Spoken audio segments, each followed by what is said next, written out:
So welcome back, everyone. I'm Moal Sumidai, Chief Editor of the Clinical Trial Vanguard, uh, here at DFarm with Mr. Raviv Praluk. Nice to Pleasure meet to you. meet you. You're the CEO of Phase 5, PhaseV. Phase V. My sincerest apologies, Phase No V. worries. See, we're in clinical trials, right? Phase 1 through 4. That's how it works. So I thought it was a 5. So it's Phase V. So Raviv, if you could tell me a bit about casual machine learning, right? It's been hailed as a game changer in the clinical trials industry. And how do you envision this technology reshaping the drug development landscape? And over the past decade, or rather the next decade, particularly for niche therapies or rare diseases?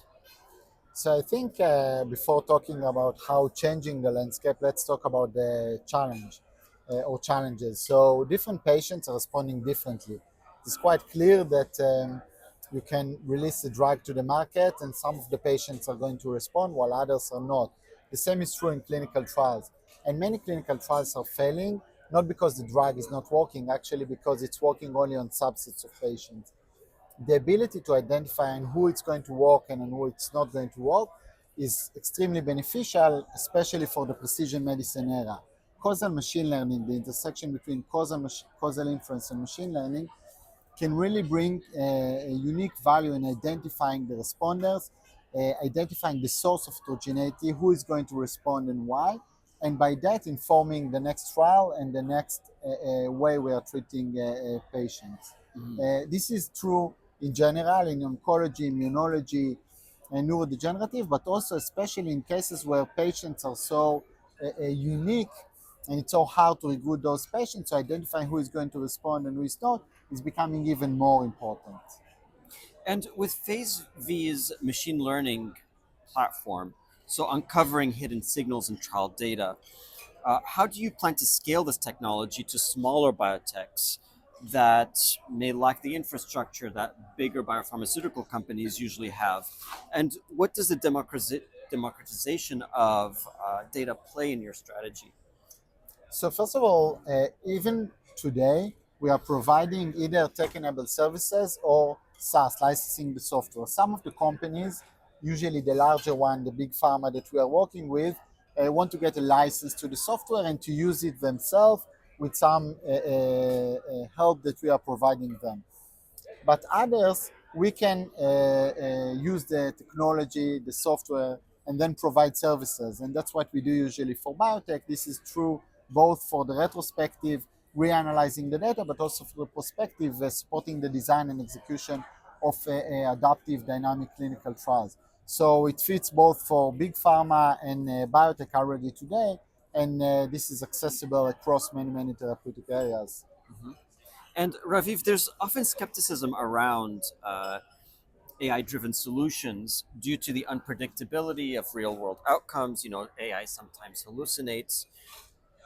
To those who don't know what hallucination means, it basically comes up with things that may not be true or uh, things that are just sort of out there, arbitrary. So, how do you address concerns from stakeholders who are hesitant to fully embrace machine learning, AI, in this highly regulated environment? So that's a very important point. So first of all, I think the hesitation is rightly right. I mean, we're talking about patients and about very complex type of experiments. We don't want to create, to risk patients, and it's always about the delicate balance between benefit and harm. First, don't do harm. Um, the way we are dealing with, we are spending a lot of time in validation. One might say that phase V stands also for validation.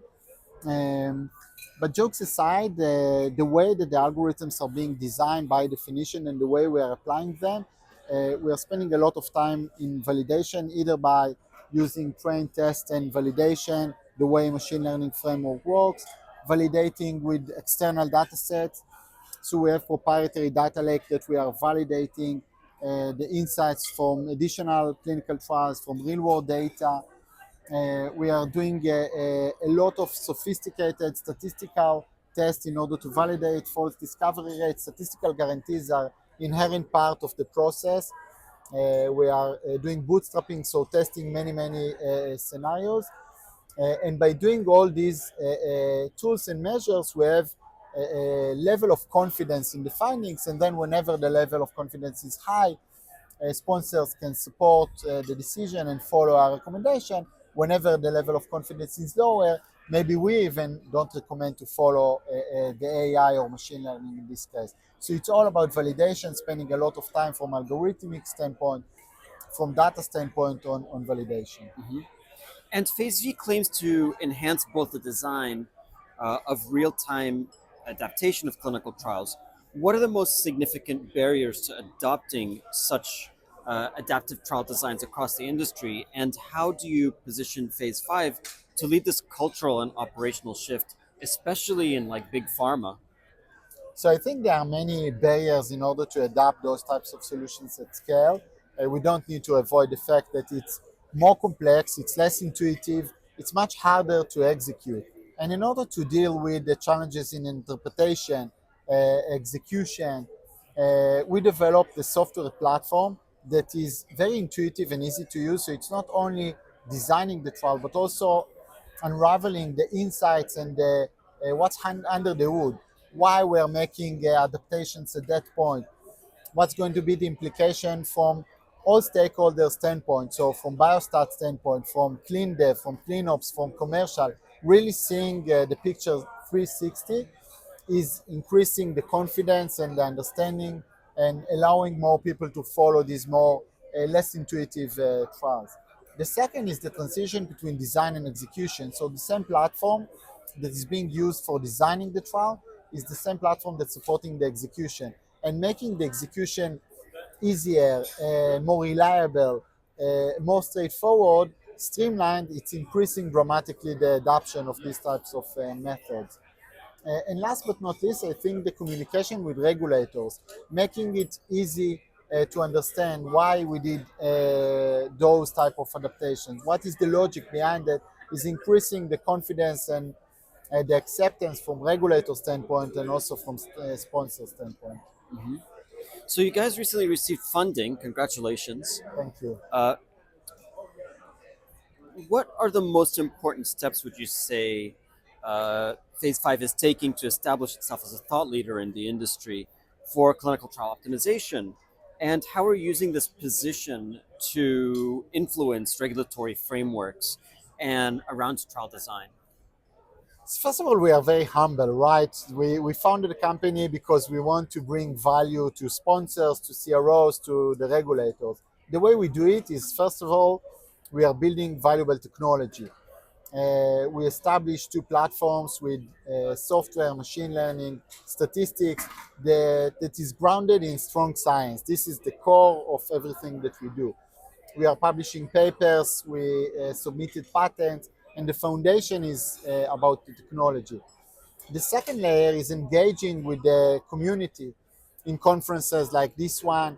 We are presenting in conferences, in panels. We are meeting constantly with the regulators, both in the US and in Europe, getting feedback, providing our insights on what should be the next frontiers. And I think this is great confidence across the board.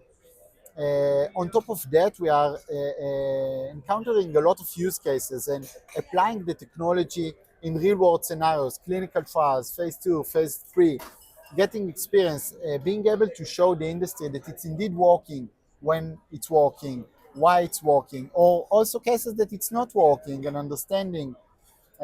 So we are trying to be very transparent and sharing successes as well as failures. Mhm. So I think collectively this is allowing us to growingly become an important player in the space. So there's a big fear, not across only clinical trials, but across the entire globe and industries around AI replacing uh, some tasks and even the skills of some people. Uh, so as AI, it's inevitable, becomes more and more integrated into clinical trials, do you foresee a future where it potentially aids rather than replacing folks? Or do you see this technology replacing folks? Do you see different skill sets being used? Uh, what do you think is the future here?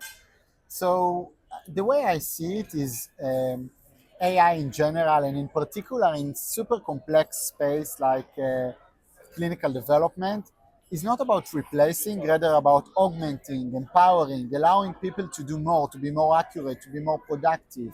And this is what we are building. So biostatisticians that are using our platform today can be more productive, can be faster, can be more accurate, can do things that they couldn't do before.